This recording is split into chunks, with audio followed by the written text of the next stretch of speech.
ಪ್ರೀತಿಯ ವಿದ್ಯಾರ್ಥಿಗಳೇ, ನಮಸ್ಕಾರಗಳು. ವಿದ್ಯಾರ್ಥಿಗಳೇ, ಈ ದಿವಸ 9ನೇ ತರಗತಿ ಗಣಿತ ವಿಷಯಕ್ಕೆ ಸಂಬಂಧಪಟ್ಟಂತೆ ಚಟುವಟಿಕೆ 8ಅನ್ನು ನೋಡೋಣ. ಚಟುವಟಿಕೆ 8 ಘಟಕ 12 ಸಂಖ್ಯಾಶಾಸ್ತ್ರ ಈ ಒಂದು ಪಾಠದ ಆಧಾರದ ಮೇಲೆ ರಚನೆ ಮಾಡಲಾಗಿದೆ. ಇದು LBA ಆಧಾರಿತ ಚಟುವಟಿಕೆ ಆಗಿದೆ. ಇವತ್ತಿನ ವಿಡಿಯೋ ನಿಮಗೆ ಇಷ್ಟವಾದರೆ ಪ್ಲೀಸ್ ಲೈಕ್ ಮಾಡಿ, ಶೇರ್ ಮಾಡಿ ಹಾಗೂ ಸಬ್ಸ್ಕ್ರೈಬ್ ಮಾಡೋದನ್ನು ಮರಿಬೇಡಿ ಅಂತ ಹೇಳ್ತಾ ಚಟುವಟಿಕೆಯನ್ನು ಅಭ್ಯಾಸ ಮಾಡೋಣ. ಮೊದಲನೇ ಪ್ರಶ್ನೆ,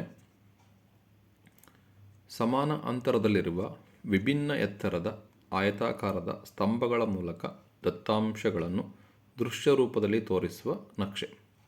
ಸಮಾನ ಅಂತರದಲ್ಲಿರಬೇಕು, ವಿಭಿನ್ನ ಎತ್ತರದ ಆಯತಾಕಾರದ ಸ್ತಂಭಗಳ ಮೂಲಕ ದತ್ತಾಂಶಗಳನ್ನು ದೃಶ್ಯ ರೂಪದಲ್ಲಿ ತೋರಿಸುವ ನಕ್ಷೆಗೆ ಏನಂತ ಕರೀತಾರೆ? ಸ್ತಂಭಲೇಖ, ಪೈನಕ್ಷೆ, ಆವೃತ್ತಿ ಬಹುಭುಜಾಕೃತಿ, ಹಿಸ್ಟೋಗ್ರಾಮ್. ಸರಿಯಾದ ಉತ್ತರ ಆಪ್ಷನ್ ಎ, ಸ್ತಂಭಲೇಖ ಆಗಿದೆ. ಇದು 1 ಅಂಕದ ಪ್ರಶ್ನೆ ಆಗಿದೆ.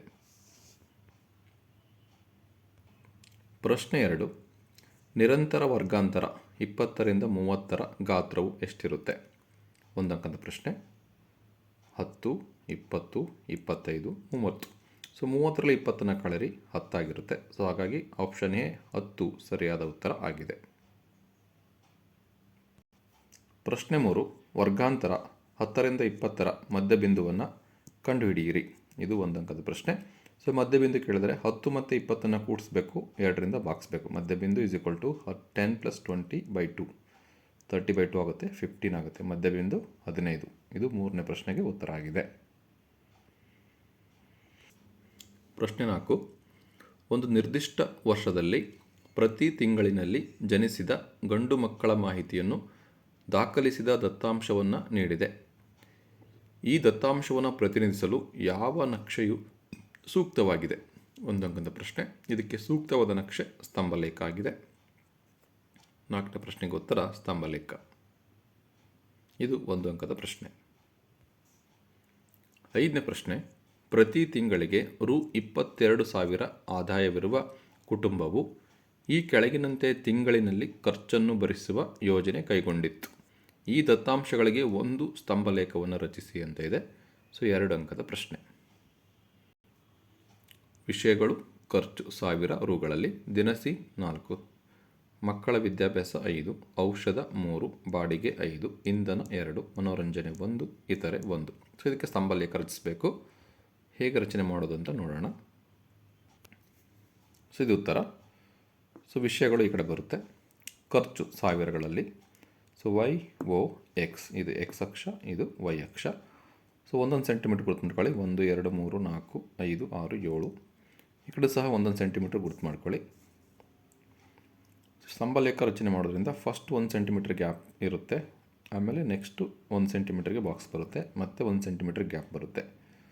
ಸೊ ಹಾಗಾಗಿ ಈ ಸ್ತಂಭಲೇಖನ ಇದೇ ರೀತಿ ರಚಿಸಬೇಕಾಗುತ್ತೆ. ಒಂದೇದು ದಿನಸಿ 4 ಅಂತ ಇದೆ.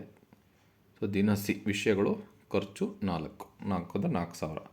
ಅಂದರೆ ಇದು ವಿಷಯ ದಿನಸಿ ಎಷ್ಟು ಖರ್ಚಾಗುತ್ತೆ ಅಂದರೆ 4 ಪಾಯಿಂಟ್ಗೆ ಹಾಕಬೇಕು, 4,000. ಸೊ ಇದು ಬಾಕ್ಸ್ ಹಾಕಬೇಕು. Next 1 centimetre gap. ಮಕ್ಕಳ ವಿದ್ಯಾಭ್ಯಾಸಕ್ಕೆ 5,000 ಖರ್ಚಾಗುತ್ತೆ. ನೋಡಿ, ಮಕ್ಕಳ ವಿದ್ಯಾಭ್ಯಾಸ 5, ಹಾಗಾಗಿ 0.5 ಹತ್ರ ಗುರ್ತು ಮಾಡಬೇಕು.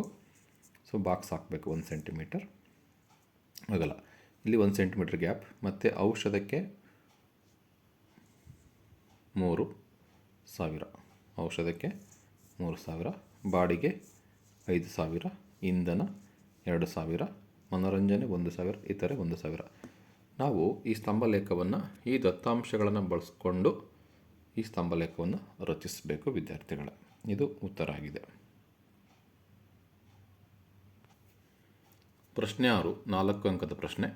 ಒಂದು ತರಗತಿಯ ವಿದ್ಯಾರ್ಥಿಗಳು ಗಣಿತ ಕಿರುಪರೀಕ್ಷೆಯಲ್ಲಿ ಪಡೆದ ಅಂಕಗಳು ಕೆಳಗಿನಂತಿದೆ. ಅಂಕಗಳು ವಿದ್ಯಾರ್ಥಿಗಳ ಸಂಖ್ಯೆ. 0ರಿಂದ 10 ಅಂಕಗಳನ್ನು 4 ವಿದ್ಯಾರ್ಥಿಗಳು, 10ರಿಂದ 20 ಅಂಕಗಳನ್ನು 8 ವಿದ್ಯಾರ್ಥಿಗಳು, 20ರಿಂದ 30 ಅಂಕಗಳನ್ನು 10 ವಿದ್ಯಾರ್ಥಿಗಳು, 30ರಿಂದ 40 ಅಂಕಗಳನ್ನು 6 ವಿದ್ಯಾರ್ಥಿಗಳು, 40ರಿಂದ 50 ಅಂಕಗಳನ್ನು 2 ವಿದ್ಯಾರ್ಥಿಗಳು ಪಡೆದುಕೊಂಡಿರುತ್ತಾರೆ. ಹಾಗಾದರೆ ಎ, ಪ್ರತಿ ವರ್ಗಾಂತರದ ಮಧ್ಯಬಿಂದುಗಳನ್ನು ಬರೆಯಿರಿ. ಈ ವರ್ಗಾಂತರದ ಮಧ್ಯಬಿಂದು ಬರೀಬೇಕು. ಈ ದತ್ತಾಂಶಗಳಿಗೆ ಆವೃತ್ತಿ ಬಹುಭುಜಾಕೃತಿಯನ್ನು ರಚಿಸಿ. ಈ ದತ್ತಾಂಶಗಳಿಗೆ ಆವೃತ್ತಿ ಬಹುಭುಜಾಕೃತಿಯನ್ನು ರಚಿಸಬೇಕು. ಹೇಗೆ ಅಂತ ನೋಡೋಣ. ಸೊ ಮೊದಲನೇದಾಗಿ ಮಧ್ಯಬಿಂದುವನ್ನು ಕಂಡುಹಿಡ್ಕೊಳ್ಳೋಣ. ಸೊ ವರ್ಗಾಂತರ, ಮಧ್ಯಬಿಂದು, ಆವೃತ್ತಿ. ಸೊ ಕ್ವಶನ್ ವರ್ಗಾಂತರ ಹೇಗಿದೆ ಹಾಗೆ ಬರೆದಿದೆ. 0 to 10, 10 to 20, 20 to 30, 30 to 40, 40 to 50. 0ದಿಂದ 10ರ ಮಧ್ಯೆ ಯಾವುದು 5 ಇರುತ್ತೆ. 0 + 10/2 ಮಾಡಿದರೆ 5, 10 + 20/2 ಮಾಡಿದರೆ 15, 20 + 30 ಮಾಡಿ ಬೈ 2 ಮಾಡಿದರೆ 25, 30 + 40/2 35, 40 + 50/2 45. ಅಂದರೆ ಇವೆರಡನ್ನು ಕೂಡಿಸಿ 2ರಿಂದ ಬಾಗಿಸ್ಬೇಕು, ಇವೆರಡನ್ನು ಕೂಡಿಸಿ 2ರಿಂದ ಬಾಗಿಸ್ಬೇಕು, ನಮಗೆ ಮಧ್ಯಬಿಂದು ಸಿಗುತ್ತೆ. ಸೊ ಆವೃತ್ತಿ ಅನ್ನೋದು ವಿದ್ಯಾರ್ಥಿಗಳ ಸಂಖ್ಯೆನ ನಾವು ಆವೃತ್ತಿಯಲ್ಲಿ ಬರೆದಿವಿ 4, 8, 10, 6, 2. ಸೊ ಇದಕ್ಕೆ ನಾವು ಆವೃತ್ತಿ ಬಹುಭುಜಾಕೃತಿಯನ್ನು ರಚಿಸಬೇಕು. ಎಕ್ಸ್ ಅಕ್ಷದಲ್ಲಿ 5 ಪಾಯಿಂಟ್ ತಗೊಂಡ್ರೆ 5 ಅನ್ನೋದು ಅಂಕೆಗಳು. ವಿದ್ಯಾರ್ಥಿಗಳು ಎಷ್ಟಿದ್ದಾರೆ? 4 ವಿದ್ಯಾರ್ಥಿಗಳು. ಇದನ್ನು ವೈ ಅಕ್ಷಕ್ಕೆ ತಗೋಬೇಕು.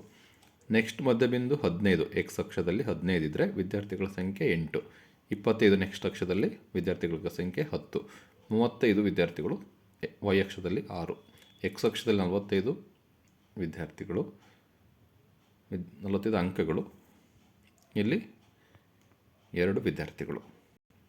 ಎಕ್ಸ್ ಅಕ್ಷದಲ್ಲಿರೋದೆಲ್ಲ ಇವೆಲ್ಲ ಅಂಕಗಳು, ಇವೆಲ್ಲ ವಿದ್ಯಾರ್ಥಿಗಳ ಸಂಖ್ಯೆ. ಇವೆರಡಕ್ಕೂ ನಾವು ಏನು ಮಾಡಬೇಕು?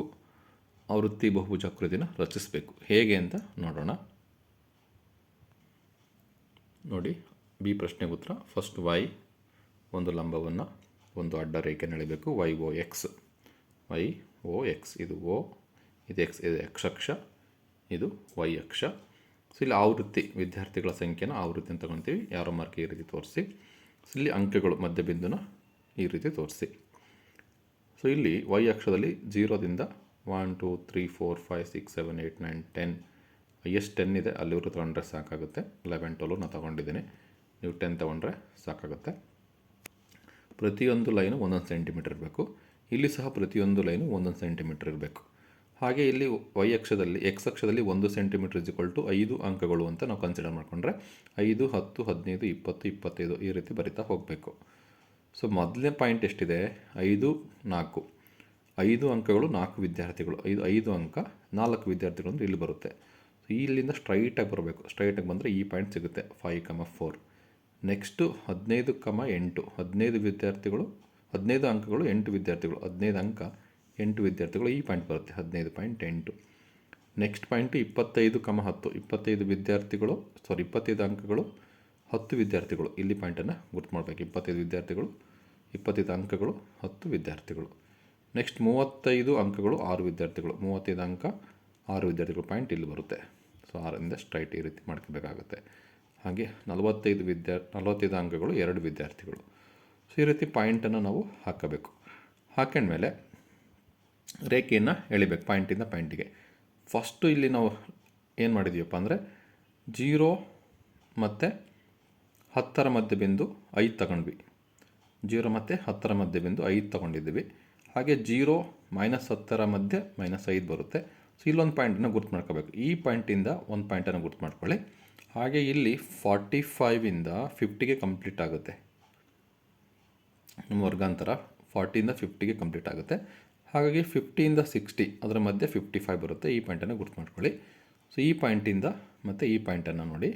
ಈ ಪಾಯಿಂಟಿಂದ ಈ ಪಾಯಿಂಟಿಗೆ ರೇಖೆಯನ್ನು ಎಳಿತಾ ಹೋಗಿ ಪಾಯಿಂಟಿಂದ ಪಾಯಿಂಟಿಗೆ ರೇಖೆಯನ್ನು ಜೋಡಿಸ್ತಾ ಹೋಗಬೇಕು. ಸೊ ಇಲ್ಲಿ ಬಂದು ಎಂಡ್ ಆದಮೇಲೆ ಇದನ್ನು 55ಗೆ ಸೇರಿಸಬೇಕು. ಇಲ್ಲಿ ಈ ಪಾಯಿಂಟನ್ನು -5ಗೆ ಸೇರಿಸಬೇಕು. ಸೊ ಇದು ಆವೃತ್ತ ಬಹುಭುಜಾಕೃತಿ ಆಗಿದೆ ವಿದ್ಯಾರ್ಥಿಗಳೇ. ಈಗ ಮುಂದಿನ ಪ್ರಶ್ನೆಗೆ ಹೋಗೋಣ. 7ನೇ ಪ್ರಶ್ನೆ ಹಾಗೂ ಕೊನೆಯ ಪ್ರಶ್ನೆ. ಒಂದು ತರಗತಿಯ 80 ವಿದ್ಯಾರ್ಥಿಗಳ ಅಂಕಗಳು ಪ್ರತಿ 100 ಅಂಕಗಳಿಗೆ ಈ ಕೆಳಗಿನಂತಿದೆ. 5 ಅಂಕದ ಪ್ರಶ್ನೆ. ಪಡೆದ ಅಂಕಗಳು 10ರಿಂದ 20 6 ವಿದ್ಯಾರ್ಥಿಗಳ ಸಂಖ್ಯೆ ಇದು 6 ವಿದ್ಯಾರ್ಥಿಗಳು, 20ರಿಂದ 30 17 ವಿದ್ಯಾರ್ಥಿಗಳು, 30ರಿಂದ 50 15, 50ರಿಂದ 70 16, 70ರಿಂದ 100 26. ಈ ದತ್ತಾಂಶಗಳಿಗೆ ಹಿಸ್ಟೋಗ್ರಾಮ್ ಆಯತಚಿತ್ರ ರಚಿಸಿ ಅಂತ ಇದೆ. ಸೊ ಇಲ್ಲಿ ವರ್ಗಾಂತರ ಏನಾಗ್ತಾ ಇದೆ? ವರ್ಗಾಂತರದ ಅಗಲ ಅಥವಾ ಗಾತ್ರ ವೇರಿಯೇಷನ್ ಆಗ್ತಾ ಇದೆ, ಹೆಚ್ಚು ಕಮ್ಮಿ ಆಗ್ತಾ ಇದೆ. 10ರಿಂದ 20, 20ರಿಂದ 30 10 ಇದೆ. ಇಲ್ಲಿ 30ರಿಂದ 50 20 ಇದೆ. 50ರಿಂದ 70 20 ಇದೆ. 70ರಿಂದ 100 30 ಇದೆ. ಇಲ್ಲಿ ವರ್ಗಾಂತರದ ನಡುವೆ ಡಿಫ್ರೆನ್ಸ್ ಏನಾಗ್ತಾ ಇದೆ? ಹೆಚ್ಚಾಗ್ತಾ ಹೋಗ್ತಾ ಇದೆ. ಹೀಗಾಗಿ ಹಿಸ್ಟೋಗ್ರಾಮ್ ರಚನೆ ಮಾಡಬೇಕು ಅಂದರೆ ಇದನ್ನ ಸರಿ ಮಾಡ್ಕೋಬೇಕು. ಹೇಗೆ ಸರಿ ಮಾಡ್ಕೊಳೋದು ಅಂತ ನೋಡೋಣ. ಸೊ ಹೇಗೆ ಅಂದರೆ ಫಸ್ಟ್ ವರ್ಗಾಂತರ ಆವೃತ್ತಿ ವಿದ್ಯಾರ್ಥಿಗಳ ಸಂಖ್ಯೆ ಇವೆರಡು ಬರ್ಕೋಬೇಕು. ವರ್ಗಾಂತರ 10ರಿಂದ 20 20ರಿಂದ 30. ಕ್ವಶನಲ್ಲಿ ಏನಿದೆ ಇವೆರಡು ಬರ್ಕೊಂಬೇಡ. 10ರಿಂದ 20 20ರಿಂದ 30 30ರಿಂದ 50 50ರಿಂದ 70 70ರಿಂದ 100. ಆವೃತ್ತಿ ಕೊಟ್ಟಿದ್ದರೆ ಬರ್ಕೊಂಡಿದ್ದೀವಿ. ಇದೆರಡು ಕ್ವಶನಲ್ಲಿದೆ. ನಾವು ಮಾಡಬೇಕಾಗಿರೋದೇನಪ್ಪ ಅಂದರೆ ಇದರ ಅಗಲ ಎಷ್ಟಿದೆ, ವರ್ಗಾಂತರದ ಅಗಲ 20ರಲ್ಲಿ 10 ಕಳರಿ 10, 30ರಲ್ಲಿ 20 ಕಳರಿ 10, 50ರಲ್ಲಿ 30 ಕಳರಿ 20, 70ರಲ್ಲಿ 50 ಕಳರಿ 20, 100ರಲ್ಲಿ 70 ಕಳರಿ 30. ಸೊ ಇದು ಫಸ್ಟ್ ಸ್ಟೆಪ್ ಮಾಡಬೇಕಾಗಿರೋದು, ಇದು ವರ್ಗಾಂತರದ ಅಗಲ ಕಂಡುಹಿಡಬೇಕು. ಸೊ ಇದರಲ್ಲಿ ಯಾವುದರ ವರ್ಗಾಂತರದ ಅಗಲ ಕಡಿಮೆ ಇದೆ, 10. ಸೊ ಇದು 10ಕ್ಕೆ ರೆಡ್ಯೂಸ್ ಮಾಡಬೇಕು ಎಲ್ಲವನ್ನು, ವರ್ಗಾಂತರದ ಅಗಲ ಎಲ್ಲವನ್ನು 10ಕ್ಕೆ ರೆಡ್ಯೂಸ್ ಮಾಡಬೇಕು. ಹೇಗೆ ಅಂತ, ಆಯತದ ಉದ್ದ ಬೇಕು ಅಂದರೆ ನಮಗೆ ಆವೃತ್ತಿ ಬೈ ವರ್ಗಾಂತರದ ಅಗಲ, ಆವೃತ್ತಿ ಬೈ ವರ್ಗಾಂತರದ ಅಗಲ ಇಂಟು ಕಡಿಮೆ ವರ್ಗಾಂತರದ ಅಗಲ, ಆವೃತ್ತಿನ ವರ್ಗಾಂತರದ ಅಗಲದಿಂದ ಭಾಗಿಸ್ಬೇಕು ಇಂಟು ಕಡಿಮೆ ವರ್ಗಾಂತರದ ಅಗಲದಿಂದ ಗುಣಿಸ್ಬೇಕು. ನೋಡಿ 6/10, 6/10, 17/10, 15/20, 16/20, 26/30 ಇದೆಲ್ಲ ಬರ್ಕೊಂಡಿದೆ. ಇವೆಲ್ಲ ಇಂಟು 10 ಮಾಡಬೇಕು ಕಡಿಮೆ ವರ್ಗಾಂತರದ ಅಗಲದಿಂದ. ಸೊ 10 ಕ್ಯಾನ್ಸಲ್ ಆಗಿ 6 ಬರುತ್ತೆ, ಇಲ್ಲಿ 10 ಕ್ಯಾನ್ಸಲ್ ಆಗಿ 17 ಬರುತ್ತೆ, ಇಲ್ಲಿ 0 ಕ್ಯಾನ್ಸಲ್ ಆಗಿ 15ನ್ನು 7ರಿಂದ ಭಾಗಿಸಿ 7.5 ಬರುತ್ತೆ, 0 ಕ್ಯಾನ್ಸಲ್ ಆಗಿ 16ನ 2ಇಂದ ಭಾಗಿಸಿ 8 ಬರುತ್ತೆ, 0 ಕ್ಯಾನ್ಸಲ್ ಆಗಿ 26ನ 3ರಿಂದ ಭಾಗಿಸಿ 8.66 ಬರುತ್ತೆ.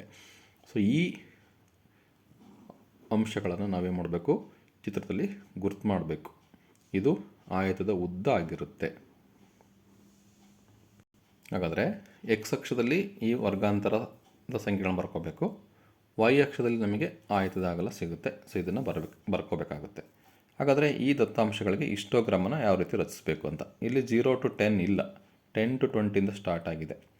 ಹಾಗಾಗಿ ಅಲ್ಲೇನು ಮಾಡಬೇಕು ಅಂತ ನೋಡೋಣ.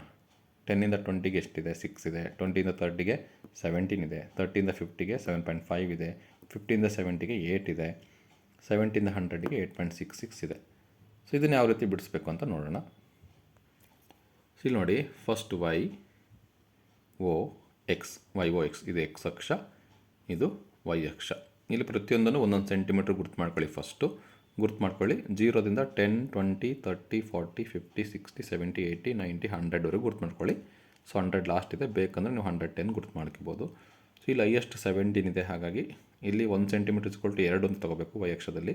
2, 4, 6, 8, 10, 12, 14, 16, 18, 20. ಇದು ಆಯತದ ಉದ್ದ, ಅಂದರೆ ವಿದ್ಯಾರ್ಥಿಗಳ ಸಂಖ್ಯೆ ಆಗುತ್ತೆ ಆಯತದ ಉದ್ದ. ಇದು ವರ್ಗಾಂತರ ಅಂಕಗಳನ್ನು ಸೂಚಿಸುತ್ತೆ. ಸೊ ಫಸ್ಟು 0 to 10 ನಮಗೆ ಮಾಹಿತಿ ಇಲ್ಲ, ಸೊ ಹಾಗಾಗಿ ಈ ಒಂದು ಸಿಂಬಲನ್ನು ಹಾಕಬೇಕು. ಸೊ ಮಾಹಿತಿ ಇಲ್ಲ ಅಂದರೆ ಈ ಸಿಂಬಲ್ ಹಾಕಬೇಕಂದ್ರೆ ಇದನ್ನ ತಿರುಚು ಅಥವಾ ತಡೆ ಅಂತ ಕರೀತಾರೆ. ಕಿಂಗ್ ಆರ್ ಬ್ರೇಕ್ ಅಂತೇಳಿ ಈ ಸಿಂಬಲಿಗೆ ಕರೀತಾರೆ. ಯಾಕೆಂದರೆ 0ದಿಂದ 10 ಮಾಹಿತಿ ಇರುವುದಿಲ್ಲ ಅಂತ ಇದು ಹೇಳುತ್ತೆ. ಸೊ 10ರಿಂದ 20 ಅಂಕಗಳನ್ನು 6 ವಿದ್ಯಾರ್ಥಿಗಳು ಪಡೆದರೆ, ಸೊ 6. 20ರಿಂದ 30ನ್ನು 17 ವಿದ್ಯಾರ್ಥಿಗಳು ಪಡ್ಕೊಂಡಿದ್ದಾರೆ, ಸೊ 17. ಹಿಸ್ಟೋಗ್ರಾಮಲ್ಲಿ ಒಂದೊಂದು ವರ್ಗಾಂತರದ ಇದಕ್ಕೂ ಸ್ತಂಭ ಲೇಖಕ್ಕೂ ಗ್ಯಾಪ್ ಇರಲ್ಲ, ಕಂಟಿನ್ಯೂ ಆಗಿ ಬರ್ಕೊಂತ ಹೋಗಬೇಕು. ಹಾಗಾಗಿ ಇದನ್ನ ಹಿಸ್ಟೋಗ್ರಾಮ್ ಆಯತಚಿತ್ರ ಅಂತ ಕರೀತಾರೆ. ನೆಕ್ಸ್ಟ್ 30ರಿಂದ 50 7.5. ಇಲ್ಲಿ 30ರಿಂದ 50 ಇದೆ, ಸೊ 40 ತೊಗೋಬಾರ್ದು, 30 to 50 ತೊಗೋಬೇಕು. 7.5 ಗುರ್ತು ಮಾಡಬೇಕು. 6 ಮತ್ತು 8 ಮಧ್ಯೆ 7 ಬರುತ್ತೆ, 7.5, 7 ಮತ್ತು 8 ನಡುವೆ ಬರುತ್ತೆ 7.5. ನೆಕ್ಸ್ಟ್ 50 to 70 8 ಇದೆ, ಸೊ 8ಅನ್ನು ಗುರ್ತು ಮಾಡಿ. 70 to 100 8.66 ಇದೆ, ಸೊ 8.66ಅನ್ನು ಗುರ್ತು ಮಾಡಿ. ಸೊ ಇದು ಹಿಸ್ಟೋಗ್ರಾಮ್ ಆಯತಚಿತ್ರ ಆಗಿದೆ ವಿದ್ಯಾರ್ಥಿಗಳೇ.